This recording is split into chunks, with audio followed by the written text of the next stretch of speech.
예수로 나의 구주 삼고 성령과 피로써 거듭나니 이 세상에서 내 영혼이 하늘의 영광 누리로다. 예수로 나의 구주 삼고 성령과 피로써 거듭나니 이 세상에서 내 영혼이 하늘의 영광 누리로다. 이것이 나의 간증이요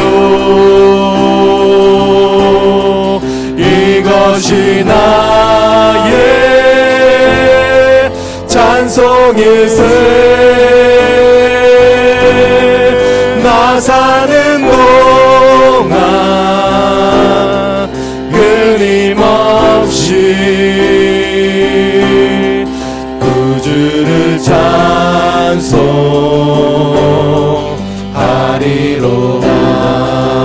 온전히 주께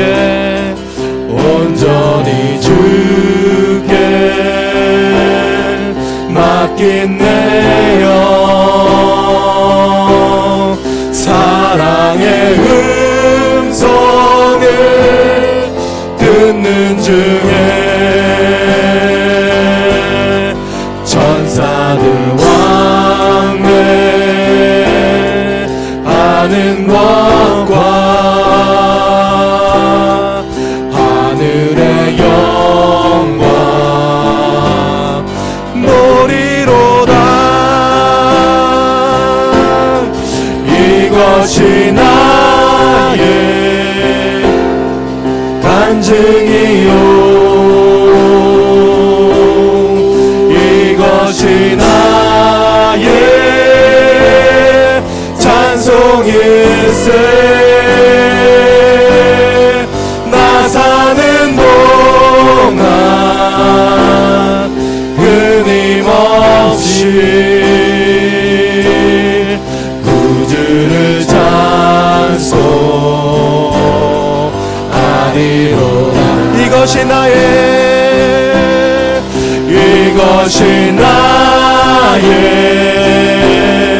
간증이요 이것이 나의 찬송일세. 나 사는 동안 끊임없이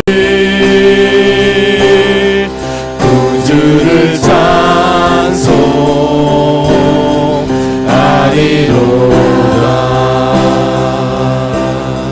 주 안에 기쁨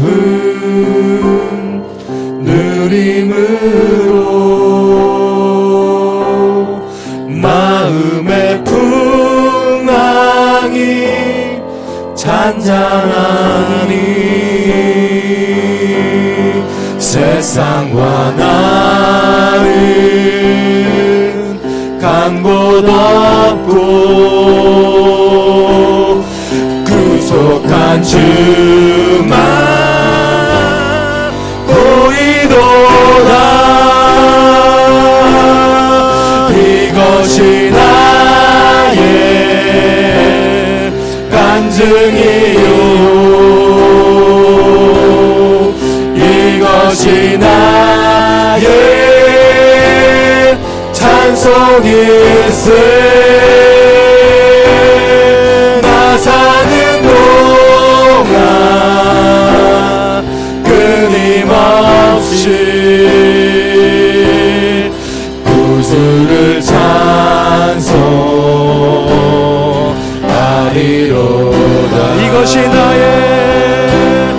이것이 나의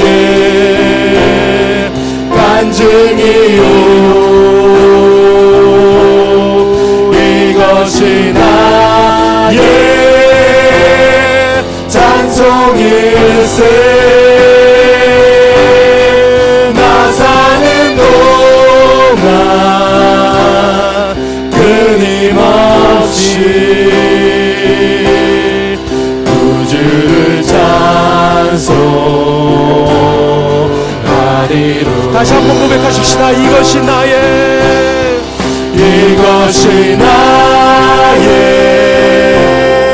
간증이요 이것이 나의 찬송일세 나 사는 동안 끊임없이 구주를 찬송하리로다. 구주를 찬송 구주를 찬송하리로다. 구주를 찬송 구주를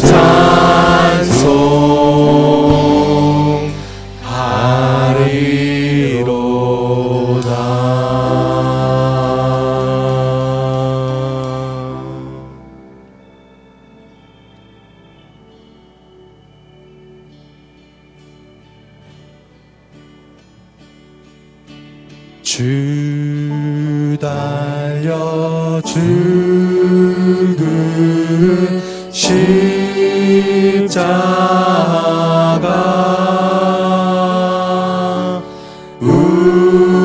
우리가 생각할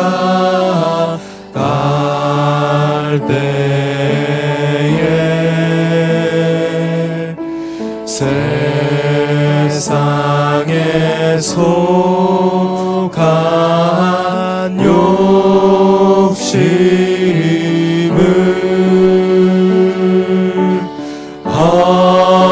헛된 줄 알고 버리네. 주 달려 죽은 주 달려 죽은 십자가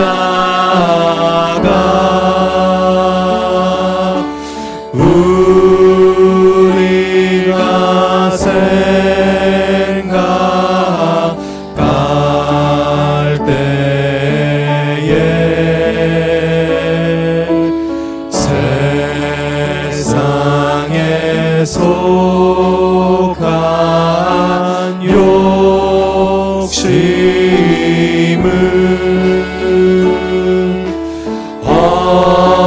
헛된 줄 알고 버리 죽으신 구주밖에는 죽으신 구주밖에는 자랑을 말게 하소서. 자랑을 말게 하소서. 보혈의 공로 입어서 보혈의 공로 입어서 교만한 마음을 버리네. 교만한 마음을 버리네. 오 놀라운 십자가, 오 놀라운 십자가, 날 위해 죽으신 주이네. 생명 없네. 오 놀라운 십자가, 십자가 오 놀라운 십자가 모두 함께 주의 은혜를 찬양하리 오 놀라운 십자가 오 놀라운 십자가 오 놀라운 십자가 날 위해 죽으신 주인의 생명 얻네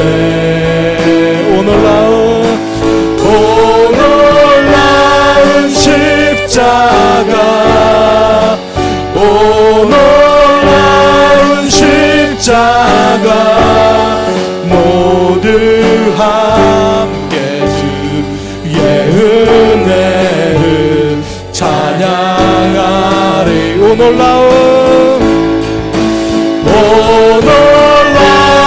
십자가 오 놀라운 십자가 날 위해 죽으신 주인의 생명 얻네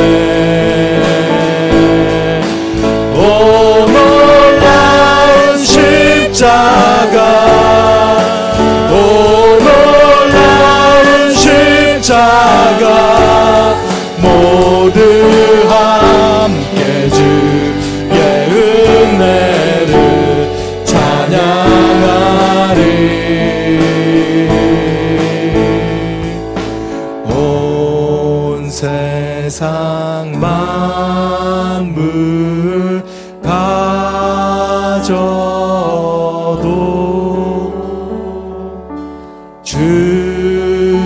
주내 못 따라가겠네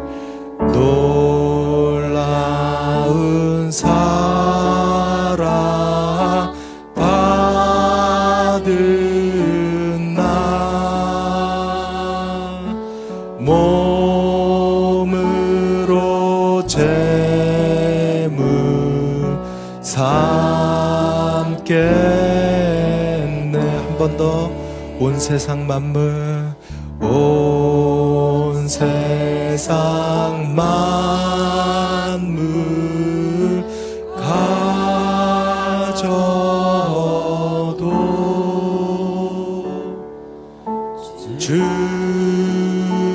주내 못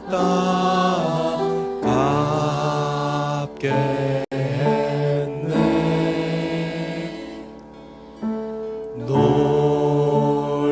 놀라운 사랑 받은 나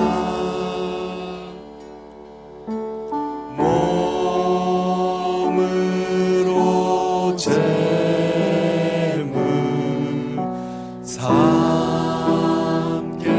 삼겠네 은혜 아니면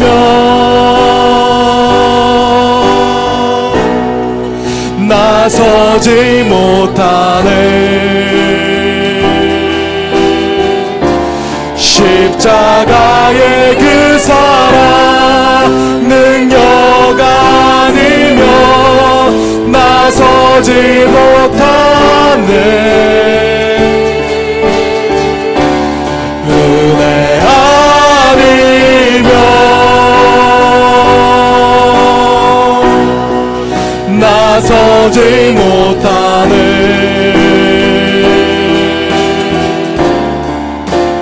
놀라운 사랑 그 은혜 아니면 나서지 못하네 은혜 아니면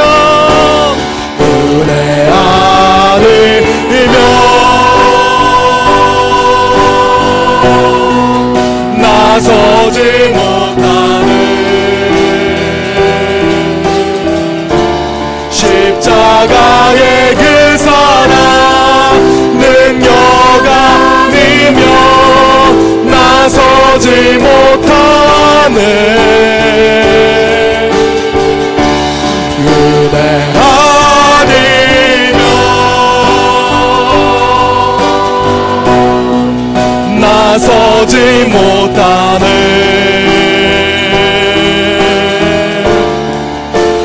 놀라운 사랑 그 은혜 아니면 나서지 못한. 우리 한 번 더 고백하십시다. 은혜 아니면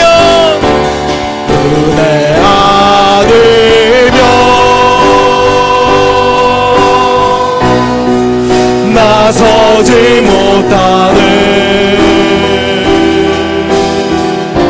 십자가의 그 사랑 능력 아니면 나서지 못하네. 은혜 아니면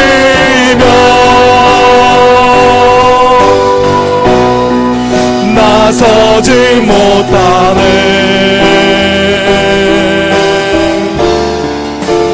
놀라운 사랑 그 은혜 아니면 나서지 못하네. 우리 시간 같이 하나님 옆에 기도하며 나가실 때 하나님 오늘 이 아침에도 우리에게 은혜를 부어주시옵소서. 하나님의 은혜 아니고서는 우리가 오늘도 살아갈 수 없사오니 하나님 그 십자가의 사랑으로 오늘도 우리에게 은혜를 부어달라고 같이 기도하시며 나가겠습니다. 하나님 아버지 시간 하나님 옆에 기도하며 나갑니다. 아버지 우리에게 은혜를 부어주시옵소서. 하나님의 은혜가 아니고서는 아버지 우리가 살아갈 수 없습니다.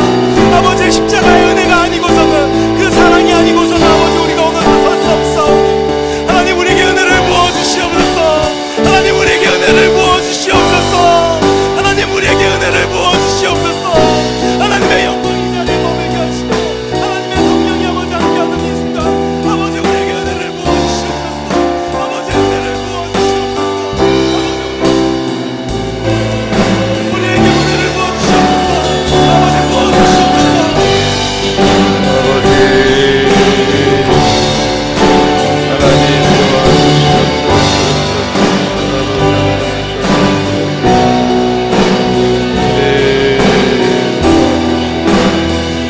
아버지 하나님 은혜 베풀어 주시옵소서. 주님의 채워주시옵소서. 하나님 오늘 이 아침에도 우리에게 은혜가 필요합니다. 주님의 은혜를 다시 한번 기억하기를 원합니다. 그래서 우리의 삶이 이번 2주간의 특별 새벽 부흥회를 통하여서 다시 한번 주님 앞에 회복되어지고 또 주님이 기뻐하시는 삶으로 세워져 갈 수 있도록 은혜 베풀어 주시옵소서. 오늘 이 아침에도 말씀을 듣겠습니다. 또 그 말씀을 통하여 우리를 깨우쳐 주시고 우리를 위로하여 주시고 또 우리의 삶의 온전한 방향을 잡아갈 수 있도록 은혜 베풀어 주시옵소서. 예수님의 이름으로 기도합니다. 아멘. 자리에 앉아주시기 바랍니다.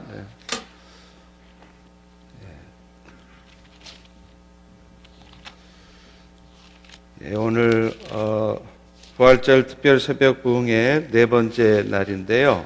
오늘은 요한복음 6장과 7장을 같이 살펴보게 되겠습니다. 요한복음 6장의 말씀은 여러분이 너무 잘 아시는 말씀이죠. 오병이어의 사건입니다. 오병이어의 이 사건은 그 기적 자체에 초점이 있는 것이 아니라 사실은 이 기적을 통해서 예수님께서 창조주의 권능을 가지신 분이다. 그리고 그 권능을 가지고 하늘에 있는 하나님께 속해 있는 영원한 생명을 오늘 우리 세상 가운데 있는 우리에게 주시는 분이시다 하는 것을 말하려고 하는 것입니다. 예수님은 놀라운 이적을 행하셨죠. 우리 11절 한번 보세요. 11절 같이 한번 읽어볼까요? 시작.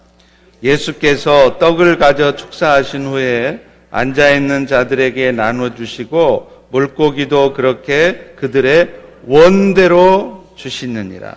13절도 한번 같이 보겠습니다. 시작. 이에 거두니 보리떡 5개로 먹고 남은 조각이 12바구니에 찼더라.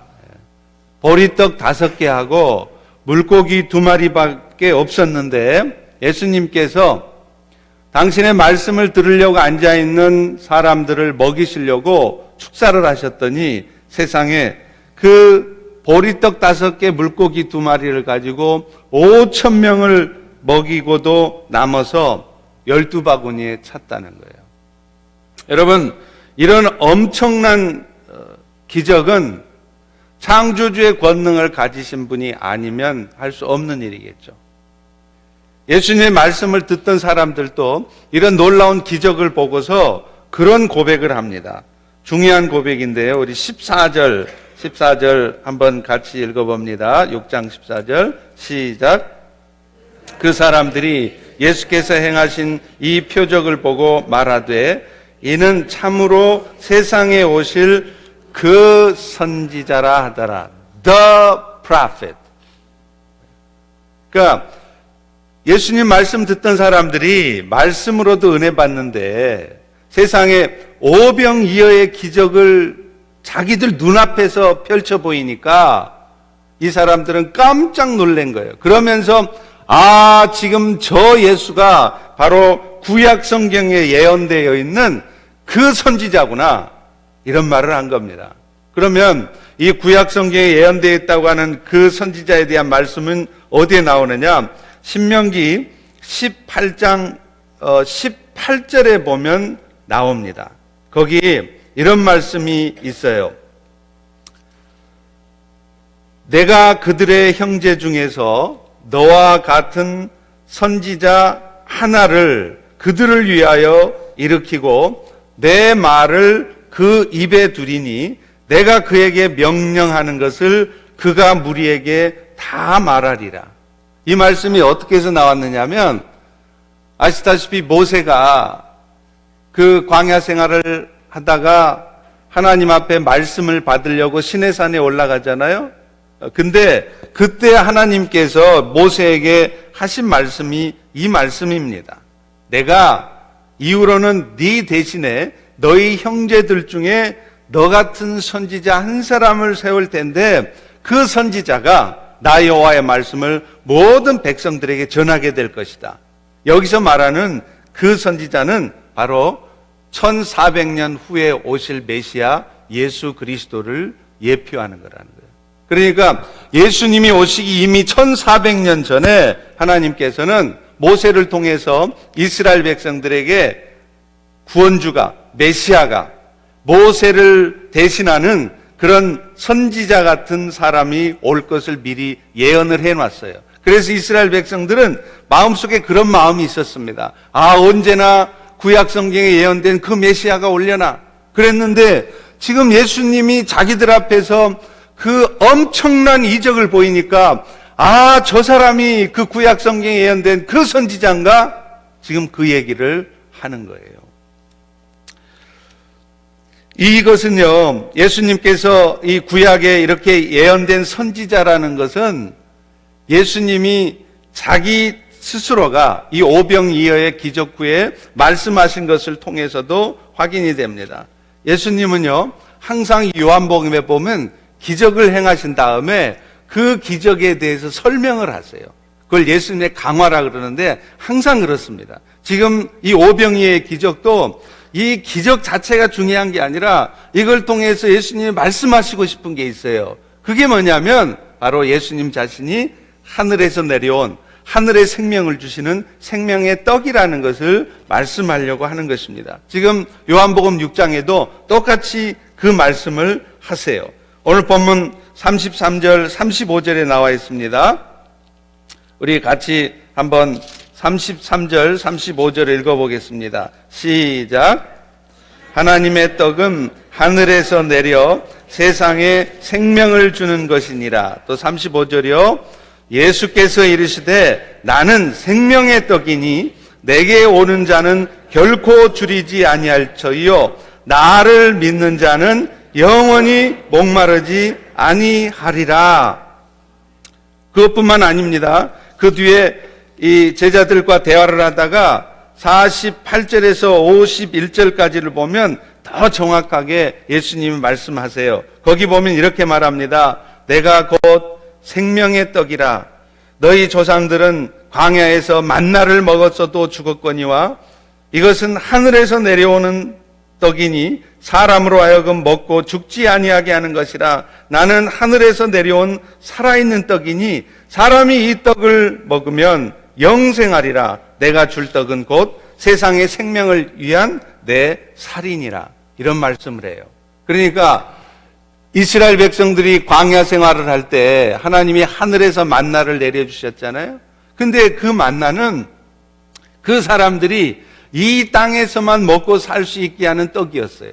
그런데 지금 예수님이 말씀하시는 생명의 떡이라는 것은 이 땅에서만 먹고 사는 것이 아니라 이 땅의 삶을 마치고 난 다음에도 영원한 삶을 살게 해주는 떡이라는 거예요. 그런데 그 떡이 누구냐면 바로 예수님 자신이라고 얘기를 하는 것입니다. 그걸 어떻게 해서 보여주셨느냐? 오병이어의 기적을 통해서 그걸 말씀하신 거예요.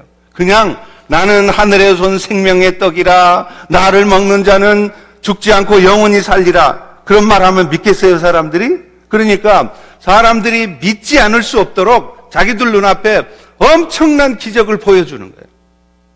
그런 기적을 보니까 그 예수님이 하는 말을 믿지 않을 수가 없는 거예요. 자기들 눈앞에 세상에 보리떡 5개로 5,000명이 먹고도 광줄에 남을 정도를 만들어내시는 분인데 저런 창조주의 권능을 가지신 분이라면 저분이 말씀하신 대로 저분은 우리에게 영원한 생명을 주시는 생명의 떡이겠구나, 이런 생각을 하게 되는 것입니다. 그래서 여러분, 우리가 성찬식을 할 때 떡을 떼잖아요. 이 사람이 이 떡을 먹으면 영생하리라, 이 51절의 말씀을 우리에게 기억하게 하려고 하는 거예요. 그래서 떡을 먹으면서 예수님께서 당신의 살을 찢어놓으면 알미암아 우리가 영생을 얻게 되었구나, 이것을 기억하라고 성찬식을 하게 하셨고, 성찬식 때 떡을 먹는 이유가 바로 이거예요. 이 떡이 바로 우리에게 영원한 생명을 주시는 예수님의 살이라는 것을 기억하게 하려고 하는 것이죠. 그러고 나서 예수님은요, 오병이의 기적을 보면서 떡을 찾으려고 오는 사람들을 향해서 다음과 같은 말씀을 하십니다. 우리 26절 한번 보시죠. 26절에 보시면은 예수께서 대답하여 이르시되 내가 진실로 진실로 너희에게 이르노니 너희가 나를 찾는 것은 표적을 본 까닭이 아니요 떡을 먹고 배부른 까닭이라. 지금 예수님이요, 갈릴리 바닷가에서 오병이의 기적을 나타내셨어요. 그리고 나서는 갈릴리 바다를 건너가십니다. 그런데 이 예수님의 기적을 본 사람들이 예수님을 죽으라고 쫓아오는 거예요. 그냥 뭐 배를 빌리고 뭐 이렇게 해가지고 죽으라고 예수님을 쫓아와요. 그 쫓아온 사람들을 향해서 예수님이 뭐라 그러시냐면 지금 이 말을 하는 거예요. 너희가 나를 찾는 것은 이 표적을 본 까닭이 아니라 오병이어의 기적을 통해서 너희들에게 준 그 떡을 먹고 배부른 까닭이 온 것이다. 표적을 본 것이 아니다 하는 말은 무슨 말입니까? 어제 그제도 얘기했죠. 표적은 기적과 좀 다르다고요. 표적은 기적을 통해서 뭔가 말씀하려고 하는 것이 있을 때 표적이라고 그랬어요. 그러니까 예수님은 이 오병이의 기적을 통해서 그 기적 자체가 중요한 게 아니라 나는 이런 창조주의 권능을 가진 사람으로 너희에게 영원한 생명을 주는 사람이다, 이걸 말씀하려고 하는 거잖아요. 근데 지금 예수님을 쫓아온 이스라엘 백성들은 그 표적의 의미를 깨닫지 않는 거예요. 그게 중요한 게 아니에요. 저 예수님은 우리에게 영생을 주시는 분이구나, 그걸 깨닫고 그게 고맙고 그것 때문에 예수를 쫓아온 게 아니라 뭐 때문에 쫓아왔다고요? 떡을 먹고 배불러서 그 떡이 또 먹고 싶어서, 그래서 찾아온 거라는 것입니다. 여러분, 이게 뭘 말하겠습니까? 오늘날 우리 그리스도인들이 신앙생활을 하는 이유가 뭐냐는 거예요. 안타깝게도 많은 그리스도인들이 신앙생활을 하는 목적이 이런 오병이어 같은 기적이 내 삶에도 좀 생겨서 결국에는 내 배 좀 배부르고 싶다 이거예요. 그래서 신앙생활을 해요. 왜 주일날 안 빠뜨리고 예배를 열심히 드립니까? 왜 봉사를 열심히 합니까? 심지어는요, 기도를 열심히 하는 이유도 뭐냐? 결국에는 그 기도 응답으로 예수님의 그런 엄청난 능력으로 내 배가 채워지기를 원하는 거예요. 내 자식 잘 되고, 내 비즈니스 좀 잘 됐으면 좋겠고, 내가 프로모션 좀 됐으면 좋겠고, 내 인생을 어렵게 만드는 인생의 문제가 풀려서 내가 좀 행복해지고 싶은 거예요. 이 땅에서 잘 살고 싶은 거예요. 이게 지금 우리 신앙생활의 목표라는 거예요. 지금 예수님이 우리에게 꼬집는 말이 바로 그겁니다. 너희들이 나를 찾는 것은 내가 너희에게 생명을 주는 사람이기 때문이 아니라 너희가 내가 베푼 기적을 통해서 먹고 배부른 까닭이라. 배가 더 불러지고 싶어서, 더 잘 살고 싶어서, 더 행복해지고 싶어서 너희가 지금 나를 쫓고 있는 것 아니냐, 이렇게 얘기를 한다는 거예요. 사랑하는 성도 여러분, 오늘 여러분은 무엇 때문에 예수를 찾으시고, 무엇 때문에 교회에서 열심히 봉사하시고, 무엇 때문에 기도를 하시고, 무엇 때문에 지금 신앙생활을 하십니까? 예수님은 그런 우리들을 향해서 뼈아픈 소리를 하세요. 그게 바로 27절입니다. 27절 같이 한번 읽겠습니다. 시작. 썩을 양식을 위해서 일하지 말고 영생하도록 있는 양식을 위하여 하라. 이 양식은 인자가 너희에게 주리니. 그러므로 생명의 떡을 먹은 성도들은 썩어져 없어질 양식을 위해서 일하지 말고 썩지 않을 영원한 양식을 위해서 일하라는 거예요. 여러분, 실제로 그렇지 않습니까? 오늘 우리가 인생을 살아가면서도요, 사실은 하나님이 우리를 훈련하시는 부분도 이거예요. 사람들이 썩어져 없어질 양식을 위해서 일하는 것이 아니라 하늘 양식을 위해서 일하도록 하기 위해서 훈련하시는 것입니다. 그래서 하나님은요, 오히려 오늘 우리가 정말 간절히 바랬는데도 그 간절히 바라는 것이 이루어지지 않게 하세요. 또 내가 간절히 뭔가를 바랬는데 그것을 우리에게 주시지 않습니다. 그게 하나님이 우리를 훈련하시는 거예요. 내가 지금 도대체 뭘 위해서 일하는가? 여러분, 마태복음에 보면은요, 그 유명한 말씀이 있어요. 마태복음 6장 19절 20절에 보면 너희를 위하여 보물을 땅에 쌓아두지 말라. 거기는 좀과 동록이 해하며 도둑이 구멍을 뚫고 도적질하느니라. 오직 너희를 위하여 보물을 하늘에 쌓아두라. 거기는 좀이나 동록이 해하지 못하고 도둑이 구멍을 뚫지 못하고 도둑질도 못한다. 우리가 무엇을 위해서 일해야 되느냐? 하늘에 보물을 쌓아두는 일을 위해서 살아야 된다는 거예요. 그런데 오늘 우리는 하늘에 보물을 쌓아두는 게 아니라 땅에 쌓아둔다는 거예요. 그러면 그 땅에 쌓아둔 보물이 계속 있느냐? 아니라는 것입니다. 조음이 생기고 동록이 생기고 도둑이 구멍을 뚫고 들어와서 도적질한다는 거예요. 실제로 그렇잖아요. 돈 많이 모아놔 보세요. 그러면은요, 희한한 일이 발생해요. 저도 한국에서 목회할 때도 그 목회자 월급 많이 받으면 뭐 얼마나 받겠어요? 그거 모아봐야 돈 얼마나 되겠어요? 근데 참 묘해요. 그래도 저희 집사람이 알뜰살뜰 아끼고 아껴서 이제 돈을 모아가잖아요. 그래서 한 1,000만 원쯤 되면, 한 10,000불쯤 되면요, 꼭 일이 터져요. 할렐루야.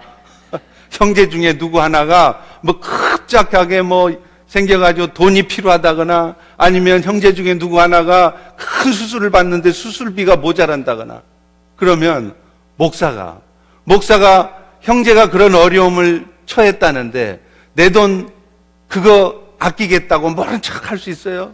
아이고 어떡해, 내가 돈이 없는데 미안해, 그럴 수 있어요? 뻔히 모아놓은 게 있는데요, 내놔야 되는 거예요. 그러니까 그럴 때마다 깨닫는 거예요. 이걸 모아놓지 말고 그냥 쓸걸. 왜 이렇게 모아놔가지고 결국은 날릴 거를. 그런데 그것을 한 번 겪는 게 아니에요. 한 1, 2년 모으면 그 정도 되더라고요. 근데 꼭 한 1년, 2년 되면 꼭 그렇게 일이 터져요. 희한하게 일이 터져서 하여튼 그래서 통장에 10,000불 이상이 넘어간 적이 없습니다. 그래서 여기 와서도 안 모으려고 그래요. 그냥 열심히 쓰고 되는 대로 살아야지. 근데 여러분도 마찬가지일 거예요. 돈 모아놓는다고 그 돈 언제까지 있지 않습니다. 여러분 인생에 무슨 일이 터져서 그 모아놓은 돈 한순간에 다 날아가는 수가 있어요. 또 모으려고 한다고 해서 모아지지도 않잖아요. 오늘 예수님 우리에게 뭐라 그러냐면 너희를 위해서 보물을 땅에 쌓아두지 말라. 바꿔 말하면 하늘을 위해서, 하늘 양식을 위해서 보물을 쌓아두면 그게 너희를 위한 거라는 거예요. 결국에는 그게 나한테 유익이 된다는 거예요. 하늘의 상급을 쌓는 것이 되게 아니겠습니까? 그래서 하나님은요, 정말 하나님과 함께 뭔가 일을 해야 될 사람이 있으면 하나님이 그런 부분을 훈련하게 하세요. 여러분 중에 오늘도 먹고 사는 것 때문에, 경제적인 문제 때문에 참 힘든 시간을 겪고 계시다면 하나님이 지금 그 부분을 여러분에게 훈련하시는 것입니다. 너는 지금 무엇을 위해서 일하고 있느냐? 썩어져 없어질 양식을 위해서 일하고 있니? 아니면 영원한 생명을 주신 예수님을 위하여 하늘 양식을 위해서 일하고 있니? 그거 확인하라고 하나님이 훈련하시는 거예요. 열왕기상 17장에 보면요, 하나님이 엘리야 선지자를 훈련하는 내용이 나와요. 여러분 알다시피 엘리야 선지자가 그 바알 선지자 400명과 영적 대결을 해서 승리한 사람 아닙니까? 그런데 하나님은 그 승리를 위해서 먼저 훈련을 하세요. 어떤 훈련이느냐? 그리시네가로 엘리야를 보내는 거죠. 그리시네가는 어떤 것입니까? 먹을 것도 없어요. 도와줄 사람도 없어요. 그곳에 가래요. 그래 놓고서 하나님은 그 그리시네가에서 이 엘리야를 까마귀를 통해서 먹이십니다. 그런데 자주 말씀드렸지만 여러분, 까마귀가 엘리야에게 아침 8시에 먹을 고기 갖다 줬다고 그래서 오후 6시에 정확하게 잊지 않고 그 먹을 것을 갖다 주느냐 이 말이에요.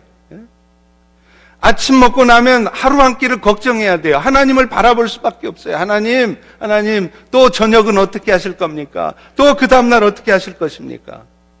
그런데 하나님은 기가 막히게도 이 엘리야 선지자를 까마귀를 통해서 먹이십니다.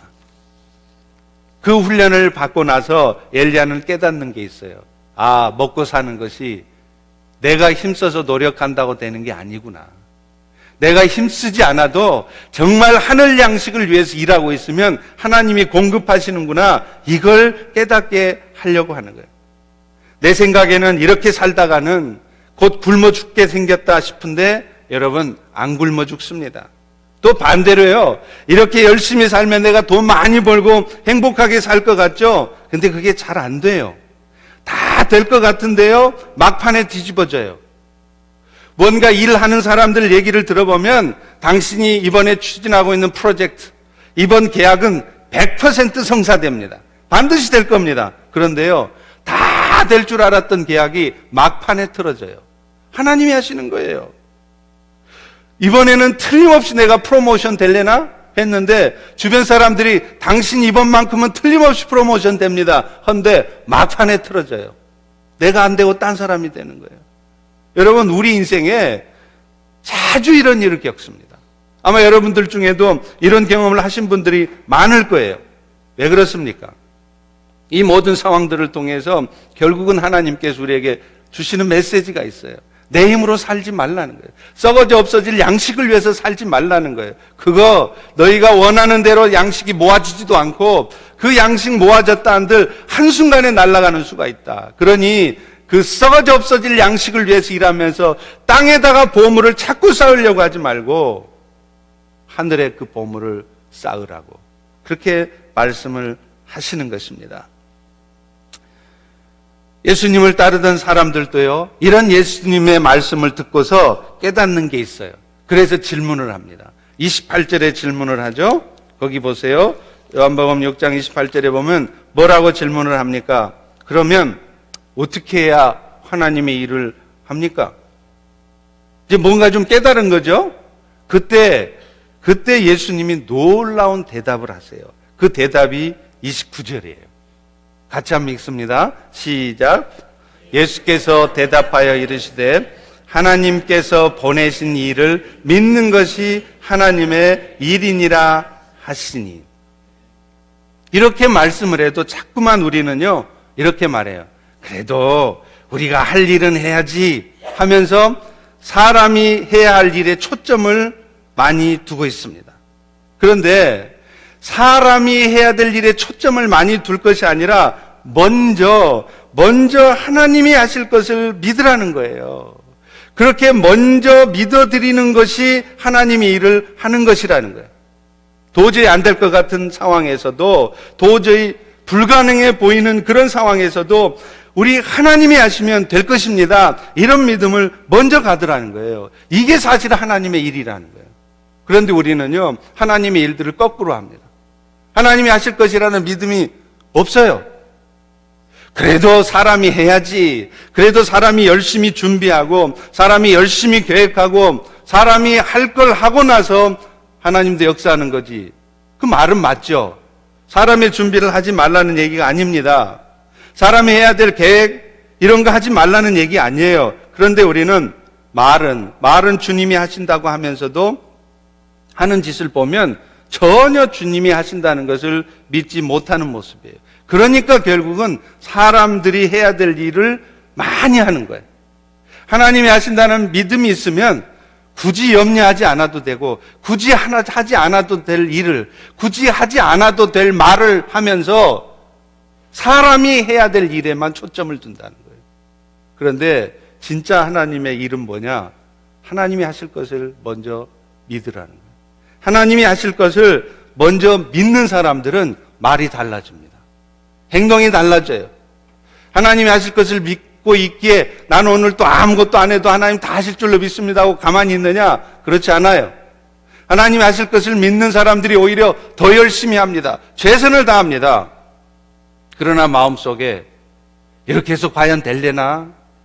내가 이렇게 하늘 양식을 위해서 산다고 해서 하나님이 내 인생 책임져 줄래나? 의심하고 두려워하면서, 그래서 열심히 사람이 해야 될 일을 하고 있는 거예요. 분주하게 사는 거예요. 정신없이 사는 거예요. 사랑하는 성도 여러분, 하나님의 일은 딴 것이 아닙니다. 먼저 예수 그리스도께서, 하나님께서 오늘 우리의 모든 삶을 책임지시고 하나님 기뻐하시는 일을 하나님 스스로가 이루어 가실 것이라는 믿음을 갖는 거예요. 그런 믿음을 가지면 오늘 우리는 쉽게 부정적인 말을 하거나 쉽게 사람이 해야 될 일에 집중해서 거기에 정신없이 빠져서 그렇게 살지 않는다는 거예요. 그렇지만 그렇다고 해서 그러면 우리 주님께서는 우리 육신의 문제는 거들떠 보지도 않는 분이냐 하면 그것도 아니에요. 오늘 오병이의 기적을 나타내신 이유도요, 사실은요, 그 출발이 뭐냐면 사람들이 먹을 것이 없어서 배고파 하시는 것을 불쌍히 여기셨기 때문입니다. 오늘 요한복음 6장 5절에 한번 보세요. 같이 한번 읽습니다. 시작. 예수께서 눈을 들어 큰 무리가 자기에게로 오는 것을 보시고 빌립에게 이르시되 우리가 어디서 떡을 사서 이 사람들을 먹이겠느냐 하니, 5,000명이나 되는 사람들이 말씀 듣다가 배고파 하실 것을 염려하셔서 그래서 오병이어의 기적을 나타내신 거예요. 여러분, 우리 주님은요, 사실 지금 이 순간에도 여러분이 겪는 그 육신의 문제 때문에 여러분이 얼마나 힘들어하는지를 알고 계세요. 그리고 여러분이 이 육신의 문제가 해결되기를 원하는 것 이상으로 예수님도 여러분의 육신의 문제를 해결해 주기를 원하세요. 그렇기 때문에 오늘 우리가 먹고 살기 힘들 때 우리의 경제 문제를 해결해 주시도록 구하는 것, 그것 자체가 잘못된 게 아니란 말이에요. 우리 몸이 아플 때 이 육신 질병을 좀 치유해 주시라고 예수님한테 구하는 것, 그것 자체가 잘못된 게 아니에요. 간혹 이런 기도는 뭔가 잘못된 기도인 것처럼 생각하는 사람들이 있어요. 이런 생각을 뭐라 그러냐면 근본주의라 그래요. Fundamentalism. 그러니까 근본주의는 얼뜻 보면 굉장히 영적인 것 같고 신령한 것 같은데 그거 아닙니다. 예수님의 구원은 우리의 영혼 구원도 있지만 육신의 구원도 있어요. 예수님이 우리의 육신의 문제를 해결해 주시는 궁극적인 목적은 우리의 영혼 구원하는 것이 초점이지만, 우리의 영혼에 초점이 있지만, 그 과정에서 예수님은 우리 육신의 문제를 해결해 주시기를 원하시고 해결하신단 말이에요. 그렇기 때문에 우리가 육신의 문제를 가지고 예수님 앞에 도움을 구하는 것, 그거 잘못된 거 아니라 이 말이에요. 신비한 체험만을 구하는 은사주의도 문제지만요, 그 반대로 인생의 문제를 해결받기 위해서 세상의 것들을 구하는 것이 뭔가 잘못된 것처럼 생각하는 근본주의도 또한 문제인 것입니다. 복음주의라는 건 그게 아니에요. 밸런스가 있는 거예요. 육적인 것을 구하는 사람들은 신령하지 못하고, 영적인 은혜만 구하는 것이 신령한 사람인 것처럼 생각하는 것이 사실은 편협된 신앙 자세인 것입니다. 왜냐하면 주님은 오늘도 우리의 아픔을 알고 계시고, 오늘도 우리 인생 문제를 해결해 주시기를 원하시기 때문에 그래요.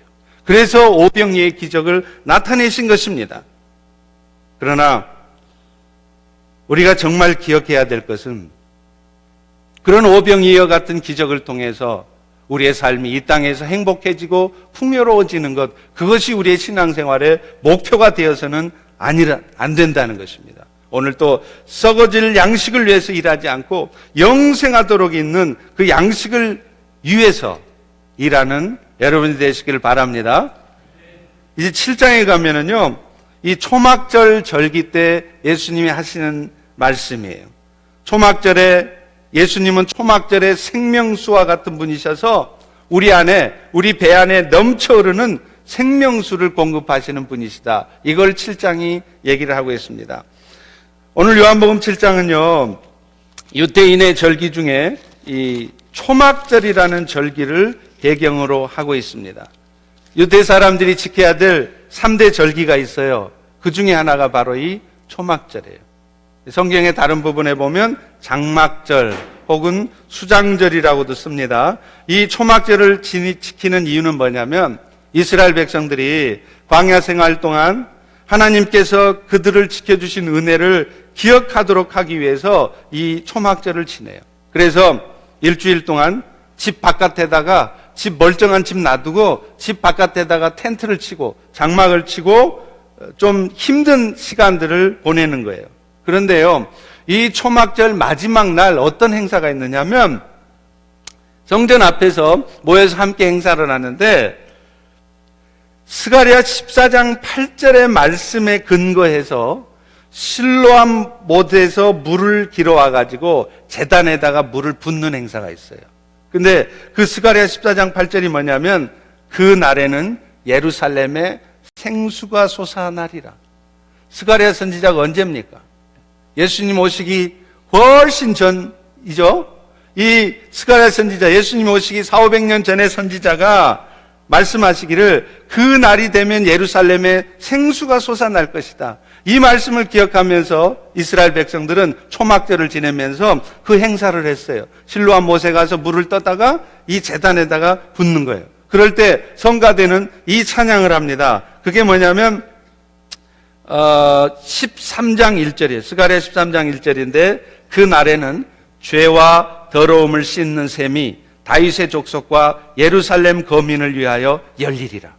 예수님이 오시기 400년 전에 이미 하나님은 스가랴 선지자를 통해서 모든 죄와 더러움을 씻는 그런 생명수가 예수를 통해서 다윗의 족속 예루살렘 백성을 위해서 부어질 것이라는 것을 예언을 한 거예요. 그래서 이 성가대가 이 찬양을 하는 거예요. 이렇게요. 그날에는 죄와 더러움을 씻는 셈이 다윗의 족속과 예루살렘 거민을 위하여 열리리라. 할렐루야. 그냥 막 한 겁니다. 옛날 성가대 찬양은요, 요즘처럼 막 운율 곡조가 랄랄랄라 그렇게 안 했어요. 이게 그냥 일창하게 올로보보버서나라 한바타리아 사라타리 곤툴루비 이런 식이에요. 근데 이 찬양을 한단 말이에요. 근데 그때 예수님이 딱 나타나십니다. 그러면서 37절, 38절 이 말씀을 하시는 거예요.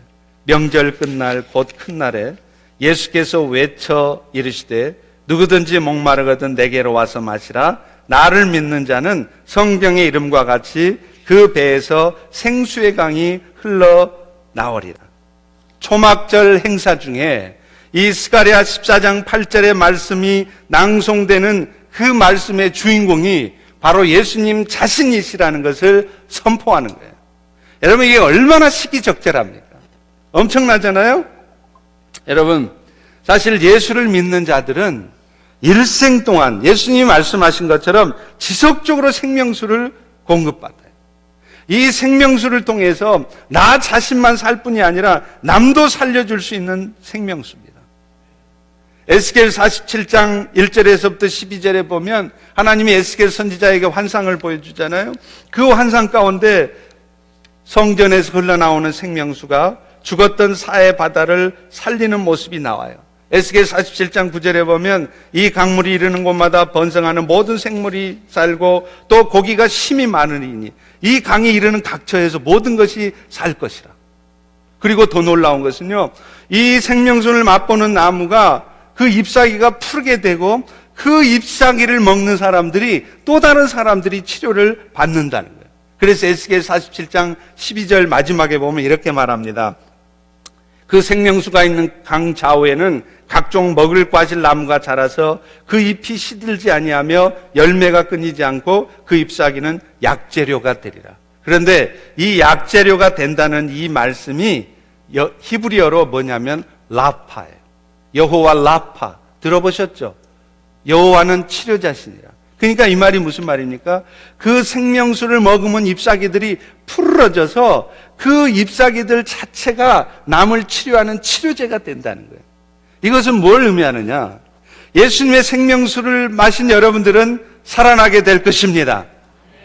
그 생명수는 여러분이 죽는 날까지 영원한 나라에 이를 때까지 끊임없이 여러분 안에 흘러 넘칠 것입니다. 그리고 그 생명수를, 여러분을 통해서 그 생명수를 마시는 또 다른 사람들도 살아나게 될 것입니다. 지금 이걸 얘기한다는 거예요. 그러니까 너희들만 살지 말라는 거예요. 너희만 예수 은혜 받아서 살지 말고 너희 안에 넘쳐흐르는 생명수를 가지고 또 다른 사람을 적시란 말이에요. 그래서 여러분의 옆집 아줌마도, 여러분의 정말 미워 죽겠는 시어머니도, 여러분들의 말 안 듣는 며느리도 좀 적셔주라는 거예요. 여러분의 그 말 안 듣는 남편에게도 적셔주란 말이에요. 그럼 어떤 일이 벌어지느냐? 그 생명수를 맛본 사람들이 사망에서 생명으로 옮겨진다는 거예요. 저는요, 개인적으로 정말 좋아하는 말씀이 고린도전서 15장 45절의 말씀이에요. 여기 보면 마지막 아담 예수는 살려주는 영이라는 말씀입니다. 이게 무슨 말이냐면 예수님은요, 당신만 부활해서 사는 게 아니라 그 부활의 영으로 또 다른 사람을 살린다는 거예요. 저는 이 말을 너무 좋아해요. 주님, 저도 살려주는 영으로 살고 싶습니다. 오늘 여러분은 지금 남을 살려주는 영으로 살고 계십니까? 여러분만 예수 은혜 받아서 여러분만 살았습니까? 아니면 오늘 또 여러분의 삶을 통해 생명수를 흘러주셔서 여러분의 남편이, 여러분의 자식들이, 여러분의 친구들이, 여러분의 동료들이, 여러분의 비즈니스 파트너들이 여러분의 생명수 때문에 살아나는 그런 역사가 있습니까? 살려주는 영으로 살라는 거예요. 살려주는 영으로 살려면 딴 거 없습니다. 오직 아가페 사랑으로 사는 것밖에 없어요. 베드로전서 5장 7절, 4장 8절의 말씀처럼 사랑이 허다한 죄를 덮느니라. 물론 그 사랑의 표현이 다양할 수 있습니다. 그러나 분명한 것은 우리의 모든 말과 행동이 주님의 아가페 사랑인지 아닌지는 우리는 잘 안다는 거예요. 그런데요, 그게 아가페 사랑에서 나와주는 것이 아니면 그것은 부작용만 나타냅니다. 아무리 여러분이 옳은 소리하고 아무리 여러분이 책망을 해줘도요, 바뀌지 않습니다. 그런데 내가 정말 아가페의 마음으로 그 영혼을 안타까이 여기고 긍휼히 여기고 사랑의 마음으로 하는 것이면 그것이 책망이든 사랑이든 용서든 작용한다는 거예요. 그렇지만 그게 사랑의 마음으로 한 것이 아니면 안 된다는 것입니다. 저는 중국에 가서 참 그런 경험을 많이 했어요. 처음 중국 가서 얼마나 제가 당했는지 몰라요. 중국에 처음 가니까 어느 선배 선교사님이 충고를 해주세요. 선교사님, 중국 사람들이요, 언제 속여 먹을지 모르니까 정신 똑바로 차리고 사세요. 그러는 거예요. 근데 저는 그 선배 선교사의 말을 듣고 이해가 좀 안 갔습니다. 첫째는 중국 사람들이 그렇게 사람을 많이 속여 먹는 사람인가? 두 번째는 설사 그 사람들이 그렇게 속여 먹는 사람이라 할지라도 선교하러 온 사람들이면 기꺼이 속아줘야 하는 거 아닌가? 과연 중국 사람들 많이 속여 먹더라고요. 제가 엄청 당했습니다. 그런데 그럴 때마다 저는 하나님께서 주신 이 말씀이 생각났어요. 사랑이 허다한 죄를 덮느니라. 그래서 저는 어떤 때는 모르고 당한 적도 있지만 어떤 때는 뻔히 알고 당해준 적도 있습니다. 그러나 그런 일을 통해서 하나님 저에게 분명하게 경험하게 하신 것은 내가 당할 때, 내가 손해볼 때 영혼이 얻어진다는 거였어요. 내가 정신 똑바로 차리면서 절대로 안 당하려고 하면서 악을 손으로 갚지 않고 악을 맞서서 악으로 갚으려고 할 때는 절대로 영혼의 구원의 역사는 있지 않았습니다. 그러나 내가 악을 오히려 손으로 갚을 때, 내가 당해줄 때요, 영혼 구원의 역사가 일어났어요. 그리고 더 놀라운 것은 그렇게 해서 내가 손해본 것은 하나님이 나중에 몇 배로 갚아주시더라는 거예요. 저는 중국 선교할 때, 한국 목회할 때, 미국 목회에서도 마찬가지일 것입니다. 먹을 것이 없어서 굶은 적은 한 번도 없었습니다. 하나님은 정확하게 공급하셨어요.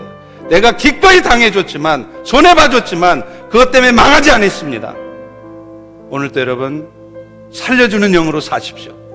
기꺼이 당해주십시오. 그것이 세상을 선교하는 것입니다. 오늘 그런 우리 모두가 되기를 주의 이름으로 축원합니다. 이 시간에 우리 같이 한번 기도하겠습니다. 기도할 때요, 하나님 그렇습니다. 오늘 우리에게 사랑이 허다한 죄를 덮는다고, 그래서 그 사랑으로 너희도 살아났다고, 이제는 너희만 살지 말고 남도 살려주라고 말씀하는데, 하나님, 내가 그렇게 살고 있습니까? 지금 살려주는 영으로 살고 있습니까? 나만 살려고, 나만 잘 되려고 그렇게 살고 있지는 않습니까? 하나님, 이제 결단합니다. 남을 살리는 자로 살아가겠습니다. 우리 같이 동성으로 한번 기도하겠습니다. 할렐루야. 아버지 하나님, 주님 그렇습니다. 아버지 하나님, 예수님 우리에게 살려주는 영으로 살라고 말씀하시는데, 너의 배 안에 생수의 강에 흘러넘친다고 말씀하고 있는데, 하나님, 오늘 우리는 자신도 모르는 사이에 나만 살려고 하고 안 당하려고 정신 똑바로 차리고 살고 있지 않는지 돌아봅니다. 하나님, 우리의 삶을 주님이 지켜주시는 것을 믿을진데, 이제 우리가 기꺼이 주님을 위해서, 하늘 양식을 위해서, 영원한 나라를 위해서, 영원 구원을 위해서 당해줄 줄 아는 우리가 되기를 소망합니다. 하나님, 그래서 나도 사는 게 아니라 남도 살려주는 영으로 살아갈 수 있도록 아버지 하나님, 오늘도 우리를 붙들어 주시옵소서. 사랑하는 우리 성도들, 하나님 살려주는 영으로 살게 도와주시고, 우리 펠로십의 모든 성도들이 참으로 살려주는 영으로 살아가는 성도들이 다 될 수 있도록 성령 하나님 도와주시기를 소망합니다. 주님 도와주시옵소서. 주님, 하나님 은혜를 베풀어 주시옵소서. 주님, 사랑하는 성도들, 하나님 그런 삶을 살아갈 때, 하나님 기꺼이 우리의 삶을 주님 앞에 드리고자 할 때, 하나님 우리의 삶을 책임지신다는 것을 경험하게 도와주시고, 그것이 결코 손해가 아니라는 것을 우리로 하여금 알 수 있도록 도와주시옵소서. 성령 하나님 역사해 주심을 믿습니다. 주님 도와주시옵소서. 이제 우리 또 하나 기도하겠습니다. 우리 펠로십 교회는 우리만 잘 되는 것이 아니라, 우리만 사는 것이 아니라 남을 살리고 주변의 교회도 함께 살리는 교회가 되기를 소망합니다. 또 이 지역을 함께 살려내는 교회가 되기를 소망합니다. 그래서 우리는 먼저 5월 1, 2, 3, 4일 Loving People 트레스티아스를 합니다. 우리 성도들이 먼저 나만 사랑하는 게 아니라 남도 사랑할 수 있는 러빙 피플로 세워지는 이 트레스티아스가 이 지역에 더 흥왕하게 도와주시고, 이 TD를 통해서 많은 사람들이 러빙 피플, 살려주는 영으로 살게 되게 도와주시옵소서. 우리 그것을 위해서 기도하고요. 또 우리 펠로십 교회가 버지니아도 메릴랜드 캠퍼스도 그 주변에 있는 우리 한인 커뮤니티를, 그 주변에 있는 스페니쉬들, 또 무슬림들, 인디언들, 그 사람들을 돕고 섬김으로 말미암아 우리가 흘려주는 생명수로 그들이 살아나는 역사가 있도록 지역과 한인 사회를 섬기는 우리 펠로십 교회가 되게 해주시옵소서. 우리 통성으로 기도하겠습니다. 할렐루야. 아버지 하나님, 주님 그렇습니다. 오늘도 우리에게 말씀하여 주시니 감사합니다. 아버지, 오늘 우리가 무엇을 위해서 살아가야 합니까? 하나님, 우리 펠로십 교회가 무엇을 해야 합니까? 하나님, 우리 교회만 부흥하고 우리만 잘 되면 되는 것이 아니라 하나님, 우리의 섬김을 통하여서 아버지 이 지역 전체가 살아나야 되겠습니다. 하나님, 우리 한인 커뮤니티가 살아나야 되겠습니다. 하나님, 그것을 위해서 주님, 아버지 하나님, 우리가 섬기기를 원합니다. 아버지, 이 지역사회를 섬기게 도와주시고 하나님, 이 죽어가는 영혼들을 위해서 하나님, 이 지역의 영혼들을 섬기기를 원합니다. 스페니쉬 친구들을, 또 우리 무슬림들을, 인디안들을, 차이니스들을, 자파니스들을 하나님 우리가 섬기겠습니다. 그래서 우리가 흘려주는 생명수를 통하여서 하나님 이 땅에 죽어가는 영혼들이 살아나게 도와주시고 그것을 위해서 이게 Loving People Trust As를 통해 하나님 우리가 다시 한번 Loving People들로 살려주는 영으로 세워지는 역사가 있도록 하나님 도와주시옵소서. 성령 하나님 역사해 주시기 원합니다. 하나님 도와주시옵소서. 주님 도와주시옵소서. 주님 도와주시옵소서. 하나님, 오늘 우리는 신앙생활하면서 우리도 모르는 사이에 썩을 양식을 위해서 살아갈 때가 너무나 많습니다. 말은 주님을 위해 산다고 하고, 그래서 교회 와서 봉사도 하고 예배도 드리고 기도도 하지만 그렇게 섬기는 이유가 결국은 우리가 이 땅에서 잘 되고 싶고 결국에는 우리 자녀들이 잘 되기를 바라는 마음에서 그렇게 섬기고 있지 않는지 돌아보기를 원합니다. 하늘 양식을 위하여 썩지 아니할 것을 위해서 섬기는 성도들이 되게 도와주시고 그것을 위해서 먼저 하나님께서 이 모든 일을 하실 것이라는 믿음 가운데 살아가는 우리가 되기를 소망합니다. 하나님, 우리 펠로십 교회가 이 지역을 살리고 한인 커뮤니티를 살리는 교회가 되게 도와주시옵소서. 이 지역에 죽어가는 수많은 영혼들을 살리고 어렵고 힘든 가운데 있는 자들을 우리가 기꺼이 우리의 것을 희생하며 우리의 것을 내어놓으면서 하나님 섬기는 교회가 되기를 소망합니다. 그래서 우리 모두가 살려주는 영으로 살아갈 수 있도록 도와주시고 그렇게 살려주는 영으로 살아갈 때 하나님이 우리의 모든 삶을 책임지신다는 것을, 우리 펠로십 교회를 책임지신다는 것을 우리로 하여금 경험하게 도와주시옵소서. 예수님의 이름으로 기도합니다. 아멘. 각자